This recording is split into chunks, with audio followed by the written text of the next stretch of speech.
Et donc en ce lundi matin, la Russie se réveille avec le même président que les 18 années précédentes, Vladimir Poutine, élu hier triomphalement avec 76% des voix. On le voit là à la une de Rossiyskaya Gazeta, le grand journal des autorités.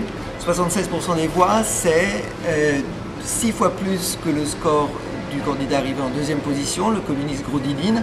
Mais le principal pari remporté par Vladimir Poutine hier, c'est d'avoir obtenu 11 millions de voix de plus que lors de la présidentielle de 2012. 11 millions de voix. Tout ça sur un fond de participation plutôt bon.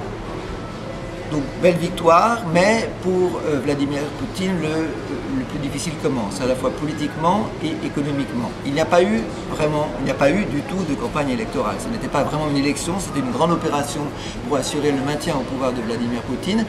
Il n'a pas présenté vraiment de programme, il n'a pas participé au débat, il s'est contenté de discours assez brefs axés sur la politique étrangère pour relancer la fibre du patriotisme qu'il a lancé déjà depuis l'annexion de la Crimée.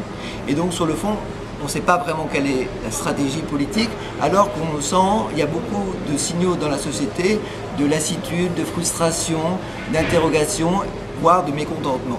Ça, c'est un défi politique. Les défis économiques, les chantiers sont nombreux. Le pays est sorti de la récession, mais il est dans une sorte de stagnation. Il va falloir trouver des nouvelles sources de croissance. On ne sait pas très bien où Vladimir Poutine les trouvera. Et quelles seront ses réformes? Dans son grand discours, son unique grand discours qu'il a prononcé en tant que président et non pas en tant que candidat face au Parlement, le 1er mars, il n'a même pas prononcé le mot de réforme. Alors que beaucoup d'économistes assurent qu'il va falloir des réformes institutionnelles et pas simplement du cosmétique. Le risque donc politiquement et économiquement, c'est qu'on reste dans le statu quo.